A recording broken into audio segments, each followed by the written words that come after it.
یہ جو الف لیلا سنا رہی ہیں نا یہ صاحبہ جو بھی ہیں، یہ سارے مرضی یہی باتیں کرتے ہیں، اور ان کو رٹائی بھی یہ بات ان کے جو بیٹھے ہوئے نا، ان کے آقا، ان کے مولا جو جماعت کے اندر جو بیٹھے ہوئے ہیں، مربیان تو یہ کھڑپینچ، اور جو اپنا خلیفے ان کے دوسرے تیسرے، یہ انہوں نے ان کو رٹائی بھی ہیں باتیں، جھوٹی باتیں، تو وہ اس کے اوپر یہ بولیں گے، اور ایک ہی زبان ہوگی، آپ دیکھیں کبھی غور کریں آپ، ان کا لہجہ اور ان کی جو الفاظ ہوں گے وہ ایک جیسے ہوں گے، کہ آخری زمانہ، اور بھائی آخری زمانے کو کتنا سے اور تم نے کھینچنا ہے، 130 سال تو ہو گئے ہیں، کون سے آخری زمانے کی باتیں کر رہی ہے یہ؟ 130 سال میں تمہارا آخری زمانہ ختم ہی نہیں ہوا۔ نمبر دوسری جھوٹ یہ کہ وہ حضرت عیسیٰ کا جھوٹ کہ جی حضرت عیسیٰ سلیب سے نکل کے وہ کشمیر میں 9 ملک 8 10 ملک کراس کر کے یوشم سے نکلے ہیں، وہ پاگل تھا، وہ اس کے آس پاس کے ملک نہیں ملے اس کو، سوئٹزرلینڈ ہے، آسٹریا ہے، سمرقند ہے، بخارا ہے، عراق کے علاقے ہیں، کیسے کیسے علاقے ہیں جہاں پر ایک جنت نظیر جو یہ کہتے ہیں، تو وہ اس سے بڑھ کے جنت نظیر تو سوئٹزرلینڈ ہے، ساتھ ہی یورپ ہے، سمرقند کا علاقہ ہے، بخارا کا علاقہ ہے، اور وہ جب یہ کہتے ہیں جی وہ 120 سال کی عمر میں فوت ہوئے تھے، اور وہ 30 31 سال کی عمر میں سلیپ سے ان کو اتار کے اتر گئے تھے وہ، یعنی کہ وہاں سے بچ کے نکل گئے تھے۔ آپ اس سے پوچھو یہ جو کہتے ہیں جی کشمیر کے اندر 120 سال کی عمر میں مرے ہیں، فوت ہوئے ہیں ان کے حضرت عیسیٰ، اور 70 سال وہاں پر رہے ہیں، تو 70 سال میں تو وہاں کوئی آثار ہی نہیں ملتے کسی سید کے، کسی گرجا گھر کے، یا کسی تبلیغ کے۔ بھئی وہ 70 سال کیا کہ جو ایک جوانی کے عروج کے عرصے میں وہ پہنچے ہیں کشمیر میں، 30 32 سال، اور بندہ 70 سال زندہ رہ کے تو وہاں کو آثار نہ ملے، اور جو قبر کھودی گئی ہے جو یہ بتاتے ہیں ملۂ الف کے اندر، وہ بھی فراڈ ہے، جھوٹ ہے، جھوٹ ہے اس کے اندر، کیونکہ آرکیالوجسٹ کی ٹیم گئی ہے وہاں پر اور انہوں نے دیکھا، تحقیق کی ہے، کہتے ہیں سب جھوٹ ہے، فراڈ ہے، وہاں سے کوئی ایسے آثار ملتے ہی نہیں ہیں جو یہ کہیں گے جی حضرت عیسیٰ کی قبر وہاں پر ہے۔ تو یہ جھوٹ پہ جھوٹ، جھوٹ پہ جھوٹ انگریزوں کو لگایا پودا ہے۔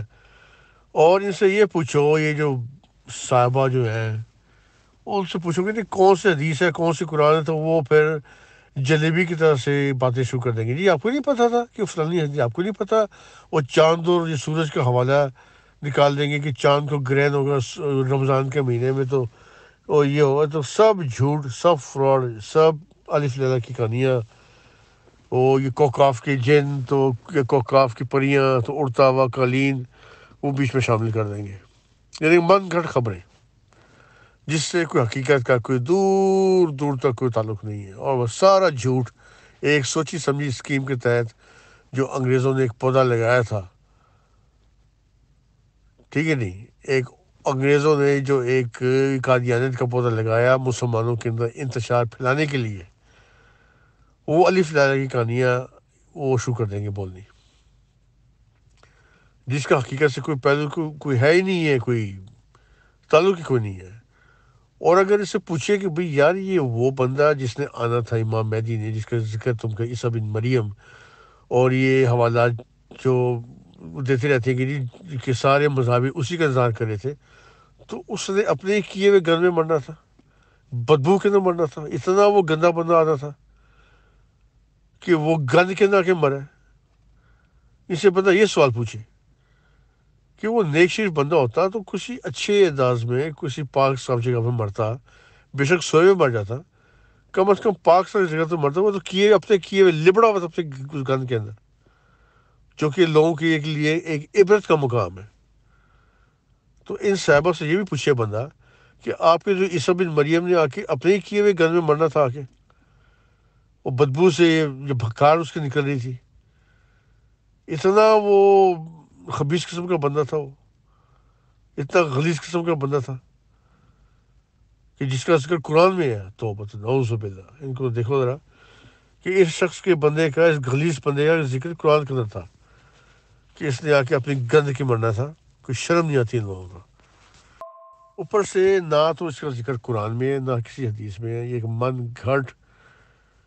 کاٹ نکالا گیا انگریزوں کے کہنے پر، انگریزوں کو لگایا پودا، بس اس کی ابتدا یہاں سے شروع ہوتی ہے۔ باقی یہ قرآن حدیث، یہ سنتیں، یہ وہ فلانا، اور یہ دوسرے مذاہب کا حوالہ فلانا، یہ سب جھوٹ کے اوپر مبنی ہے، سارا جھوٹ کا پلندر رکھا ہوا ہے۔ اور ان کا آخری زمانہ 130 سال سے شروع ہوا ہوا ہے، اور ابھی تک ختم ہی نہیں ہو رہا۔ اور سب سے بڑی بات، میں مرزیوں کا میں آپ کو ایک چیز بتاؤں، میں خود میں نے 58 ایئرس میں نے کاٹے ہیں، یہ 313 صحابیوں کا کیا چکر ہے، یہ مجھے سمجھ نہیں آئی کہ ان لوگوں نے، یا مرزیوں نے، ایک اسلام کی ایسی یا دھجیاں اڑائی ہیں انہوں نے کہ وہ حضرت صلی اللہ علیہ وسلم کے 313 صحابی انہوں نے اپنے 313 صحابی بنا لیے۔ اس کنجر غلام احمد قادیانی کے 313 صحابی، جس کے اندر جو چرسی، جو بھنگی، جو شرابی، جو جواری، جو اسے مویش، جو گانڈو، ٹھیک ہے نہیں، وہ سارے مویش تھے، سارے وہ 313 میں آ گئے۔ اب اس سے پوچھو کہ تم لوگ کو ضرورت کیا پڑی ہے کہ وہ تم لوگ ہو بہو حضرت صلی اللہ علیہ وسلم کی ناجائز کاپی کرو، کہ اپنے تم نے 313 صحابی بنا لیے، اور اس میں کوئی بھی ایک انسان کا بچہ نہیں، سارے لوکے پٹھے، وہ لوکے پٹھے جنہوں نے انگریزوں کے کہنے پر انگریزوں سے پیسے لیے، اور ان سے پیسے لے کر یہ غلام احمد کے ساتھ مل کر اپنے آپ کو صحابی کروا لیا۔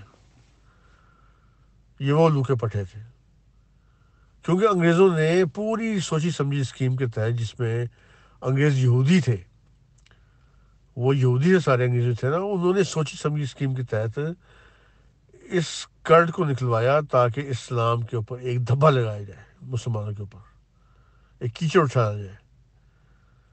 تو انہوں نے 313 صحابی بھی انتظار کر لیے، جو یہ لوگ اپنا ذکر کرتے پھرتے ہیں، اور بڑے فخر سے کہ جی ہمارے 313 صحابی بھی ہیں۔ اور ان صحابیوں کو دیکھو، جو چوڑا، جو چمیار، جو گانڈو، جو مویش، اور جو سرپھرا، جو پاگل، جو خپتی، تو وہ میں شامل کیے ہوئے سارے انہوں نے۔ وہ اس وجہ سے کہ کاٹی جھوٹا نا، انہوں نے ہو بہو کاسی کرنی تھی حضرت صلی اللہ علیہ وسلم کی جگہ پر، اپنے آپ کو لے کے آنا تھا غلام احمد نے، جس کو اس نے دعویٰ کیا۔ اس کے بعد وہی کاروائی کرنی تھی، انہوں نے اپنے خلیفہ نکالنے تھے، اور 313 صحابی نکالنے تھے۔ اسی طرح کی انہوں نے ایک مدینہ قائم کرنے کی انہوں نے کوشش کی ہے وہ قادیان میں، اور خدا کی مار ایسی پڑی ہے کہ غلام احمد کو تو خدا تعالیٰ نے ایک عبرت کی موت مارا، اپنے بھی کیے ہوئے گند کے اندر مرا، ٹھیک ہے نہیں، یہ خدا تعالیٰ نے ایک عبرت کا نشان سارے مسلمانوں پر اور مرزیوں پر ڈالا کہ دیکھو یہ میں اس جھوٹے شخص کا میں نے یہ حال کیا ہے، پر انہوں نے ابھی تک عبرت نہیں پکڑی، اور اپنی ہی حرکتوں کی وجہ سے، کرتوتوں کی وجہ سے عالم اسلام نے ان کو ٹھوکر مار کے، جوتے مار کے ان کو اسلام سے باہر پھینکا۔ ابھی بھی ان کو شرم نہیں آتی ان لوگوں کو، اور ان سے آپ کوئی بات کریں گے تو انہوں نے اپنی جیب سے چٹے نکالنی شروع کر کے نا، وہ ایک ہی زبان استعمال ہوگی، بے شک وہ عورت ہو، مرد ہو، ان کا مربی ہو یا ان کا خلیفہ ہو، یا جو بھی ہوگا، اس لوگ کے پٹھے نے ایک ہی خط پڑھنا ہے، کیونکہ ان کو خط ان کو رٹوایا گیا سب کو کہ آپ نے یہ حوالے نکالنے ہیں چاند و سورج کے، جس کا کوئی ذکر ہی نہیں ملتا، سارا جھوٹ فراڈ ہے۔ اس کے بعد آپ نے حوالہ نکالنا ہے حدیث کا، پہلے تو حوالہ نکالنا ہے اپنے قرآن کا، اگر وہاں سے پکڑے جاؤ تو حدیث پہ آئے نا، حدیث سے پکڑو پر، اگر وہاں سے پکڑے گئے تو سنت پہ آئے نا، ادھر سے پکڑے گئے تو کسی اور چیز، یہ نہیں کہ اپنے آپ کو آپ نے بچانا ہے، وہ زگ گیم کھیلنی ہے آپ نے، تاکہ آپ ان کے شکنجے میں نہ آئیں، بس اپنے آپ کی جھوٹ بولتے جائیں، اور اپنی ہار نہیں مانی ہے آپ نے، اور اپنا جو ہے نا اپنا جو نقص ہے اور اپنی غلطیاں وہ نہیں مانی آپ نے۔ ان کو سکھایا جاتا ہے کہ بحث پہ بحث کرنی ہے، اگر سوال آتا ہے جواب آپ نے اس کو چلا دینا ہے، بس آپ نے جواب دینا ہے، پر بحث سے آپ نے یہ چھٹکارا نہیں حاصل کرنا اور ہار نہیں ماننی، یہ ان کو گٹی دی جاتی ہے ان لوگوں کو، اور وہی یہ صاحبہ بولتی جا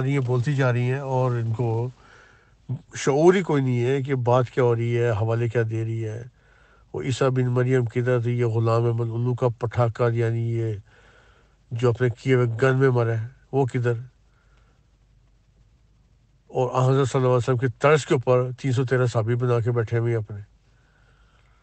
یعنی کہ ہر لحاظ سے اسلام کے اوپر انہوں نے ایسا دھبا لگایا ہے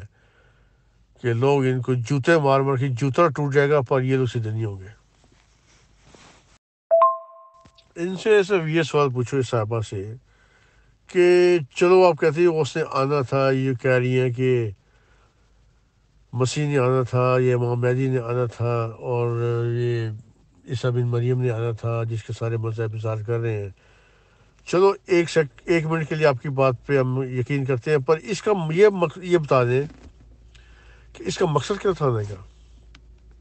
کوئی مقصد تو ہوگا نا بھئی. خدا تعالیٰ نے ایسے تو نہیں قرآن میں لکھ دیا کہ عیسیٰ بن مریم نے آخری زمانے میں آنا تھا. یہ جب خواص کر رہی ہے، ساری باتیں کر رہی ہے، اس سے پوچھو چلے ہم آپ کی باتیں مانتے ہیں، پر یہ بتا دیں کہ آنے کا مقصد کیا تھا اس کا.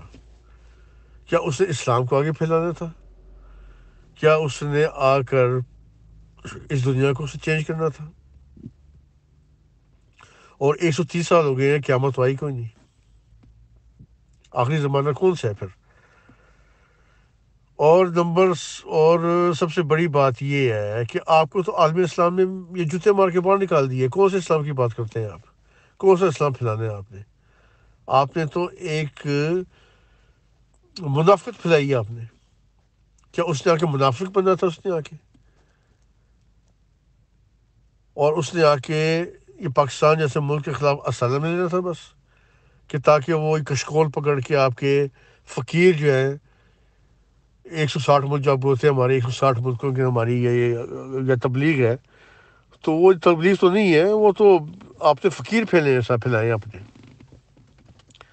مرزیوں سے جب سوال پوچھتے ہیں نا کہ آپ کا مقصد کیا تھا، وہ کہتے ہیں جی آپ کو نہیں پتا،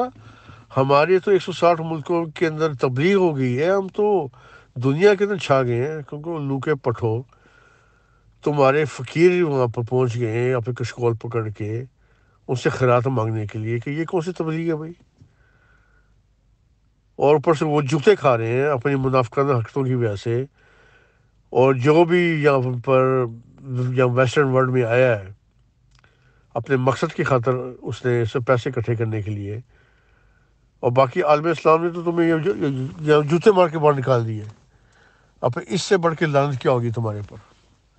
تو کون سا مقصد ہے تمہارا؟ سے پیسے اکٹھے کرنے، خیرات مانگ کے، جھوٹ بول کے، اپنے آپ کو ایک یہ مظلوم یہ ٹھہرا کے کہ یہ ہمارے پر بڑا ظلم ہو گیا، زیادتی ہو گئی ہمارے پر پاکستان کے اندر. اور گئے بھی لوگ کے پٹھے یہ یورپین اور امریکن اور کینیڈین اور یہاں پہ ویسٹرن کنٹریز میں ہیں جہاں پہ ان کو اچھے پیسے ملے، خیرات اچھی ملے، اور اوپر سے ویلفیئر بینیفٹس لے کر ایلیگل کام کریں. ٹیکسی کا کام کرتے ہیں سارے مرزائی، جو کہ ہے ہی فراڈ. شو کچھ کریں گے، ارننگ کچھ ہوتی ہے ان کی. یہی حال وہاں پر ہے. جرمنی میں بھی حال ہے. جرمن کے اندر بھی وہ ٹیکسی جو رہتا ہے وہ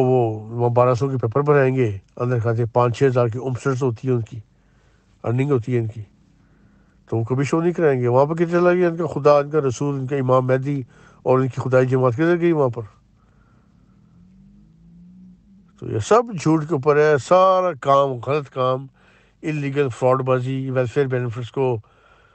لوٹ مار کرنی. ہر مرزئی فیملی یہ کام کرتی ہے یورپ کے اندر اور کینیڈا امریکہ میں، کہ ویلفیئر بینیفٹس کے اوپر ان کا خرچہ چلتا ہے، گھر چلتا ہے، اور اوپر کے آمدنی یہ وہ ٹیکسی ہے یا انلیگل کام ہے یا لیبرنگ ہے یا پھر کوئی یہ کنسٹرکشن ورک ہے یا پھر کسی ہوٹل ریسٹورنٹ کے اندر جا کام کرنا، یا آن لائن اپنی ارننگ نکالنی، یا کوئی شاپ کھول لینی چھوٹی سی، شو کرانا کہ جی ہماری تو کبھی سیل ہوئی نہیں ہے. تو اندر کھاتے وہ جیب بھری ہوتی ہے ان کی. ایک اکاؤنٹنٹ رکھا ہوتا ہے انہوں نے جس کو یہ جھوٹ کے اوپر اپنی ساری ارننگ بتاتے ہیں کہ جی ہماری تو ارننگ ہوتی کوئی نہیں. تو یہ تو ان کا کام ہے، ان کا فراڈ بازی، جھوٹ بولنا، جھوٹی طریقے سے اپنے پیسے اکٹھے کرنے، جھوٹ بول کر اپنی املاک بنانی، جھوٹ بول کر انہوں نے لوگوں کو، حکومت کو بھی یہ دھوکہ دینا، اور عوام جو جہاں رہ رہے ہیں جس تھالی میں کھا رہے ہیں اسی میں چھید کرنا. یہ ان کا کام ہے مرزیوں کا. تو یہ کون سی خدائی جماعت ہے؟ کون سے خدائی لوگ ہیں یہ لوگ بیٹھے ہوئے؟ بلکہ یہ کہنا چاہیے تھا کہ آنظر صلی اللہ علیہ وسلم کہا تھا آخری زمانے میں ایک ایسے خنزیر قسم کے لوگ ہوں گے منافق قسم کا ٹولہ آئے گا جو کہ اسلام کا بیڑا غرق کرنے کی کوشش کرے گا، اسلام کے اوپر کندھے پر اپنی بندوق رکھ کے چلانے کی کوشش کرے گا، اور اندھے کھاتے وہ منافق ہوں گے، جھوٹے ہوں گے۔ یہ حدیث ہونی چاہیے تھی کہ آخری زمانے کے اندر ایک جعلی قسم کا وہ آئے گا امام مہدی، جو کہے گا جی میں ہی وہ امام مہدی ہوں، میں ہی وہ مجدد ہوں، تو میں ہی وہ مسیح ہوں، تو جو اس نے دعوے کیے ہیں رامی نے۔ یہ حدیث ہونی چاہیے تھی کہ یہ ایک فراڈ قسم کے لوگ آئیں گے، جھوٹے، مکار اور خنزیر قسم کے خبیث لوگ آئیں گے۔ یہ حدیث ہونی چاہیے تھی۔ اب حد یہ ہے کہ 130 سال کے بعد یہ جماعت کنجران، کنجر خانہ کھلیا ہوا ہے، جماعت کنجران کے نام پہ مشہور ہو گئی ہے، اور ان کی یہ جو خلفاء بیٹھے ہوئے ہیں، ان کے نام و نہاد جعلی خلیفے جو بیٹھے ہوئے ہیں، ان کی اپنی خاندان کی عورتیں باہر نکل آئی ہیں، انہوں نے سارا کچا چھٹا ان کے آگے سب کے سامنے رکھ دیا ہے، یعنی کہ دیکھ کے دو چاول ہی بتا دیے ہیں، دیکھ کے دو ہی چاولوں نے بتا دیا ہے کہ پوری دیکھ کا کیا حال ہے۔ اب اس سے بڑھ کر اور بندہ ان کے سامنے کیا ثبوت پیش کرے، کیا ریفرنس رکھے کہ تمہارے تو خاندان کی اپنی عورتوں نے سارا کچھ بتا دیا ہے کہ سارے کنجر بیٹھے ہوئے ہیں، یہ خلیفے ہو گئے اور یہ اندر کھاتا سب کنجر خانہ کھلے ہوئے ہے۔ یہ تو حال ہے ان کا۔ کیا یہی ایک حضرت صلی اللہ علیہ وسلم نے یا قرآن میں جو بکواس کرتے پھرتے ہیں کہ جی مسیح نے آنا تھا، امام مہدی نے آنا تھا، تو انہوں نے آ کے یہ گل کھلانا تھا 130 سال کے بعد، کہ ایک ہیرا منڈی کھولنی تھی انہوں نے آ کے؟ اس سے پوچھے، کوئی سوال پوچھے نا ان سمرزیوں سے کہ یہ پورا انٹرنیٹ بھرا ہوا ہے، سوشل میڈیا بھرا ہوا ہے تمہاری یہ کنجر خانوں سے، اس کا کیا جواب دو گے؟ یا میاں لقمان تو شینڈی شاہ، ندا اور فائزہ، اور یہ میاں اور یہ جو ان کے خاندان کے سارے ہیں جن کے میں نام لوں تو اس ٹائم پورا 1 گھنٹہ میں اسپیچ کرنی پڑے گی مجھے، جو ان کے کنجر خانے ہیں ان کے، اور مرزا زانی ان کا نقلی جو تھا کہ مسیح یا مسلم عود، تو بندہ ان کے اوپر بحث کرے نا تو وہ بحث اتنی لمبی ہوتی ہے، پر ان لوگوں کو اثر نہیں ہوتا، نہ ان کو یہ لوگ شرمندہ ہوتے ہیں، نہ ان کو اثر ہوتا ہے، اور نہ ہی ان کو کوئی ہے کہ انسان اپنے موقف سے تھوڑا سا ہٹے کہ واقعی ہم لوگ غلط لوگ ہیں، ہم لوگ جعلی لوگ ہیں، ہم لوگ 2 نمبری لوگ ہیں، ہم لوگوں نے لوگوں کو فراڈ لگایا ہوا ہے، ہم دنیا کو فراڈ لگایا ہوا ہے، عالم اسلام کو فراڈ لگایا ہوا ہے، اور جس ملک میں ہم رہ رہے ہیں، جس پاکستان نے ہمیں ایک عزت سے رکھا ہوا ہے، اسی کے اندر کھا رہے ہیں اور وہیں پہ چھید بھی کر رہے ہیں ہم لوگ۔ اب اس سے پوچھئے کہ تمہارے امام مہدی کا یہ مقصد تھا کہ کنجر خانہ کھولیا ہوا ہے، کہ وہ اب ندا کی کبھی سپیچ سنیں نا آپ، وہ صاحب بولتی ہے کہ کنجر خانہ کھولیا ہوا ہے، تو یہ کنجر خانے کھولنے سے اس نے آ کے امام مہدی نے، اور اسی کا سارے مذہب انتظار کر رہے تھے کہ کنجر خانہ کھلے۔ لعنت اللہ من الکاذبین، اس مذہب کے اوپر لعنت اللہ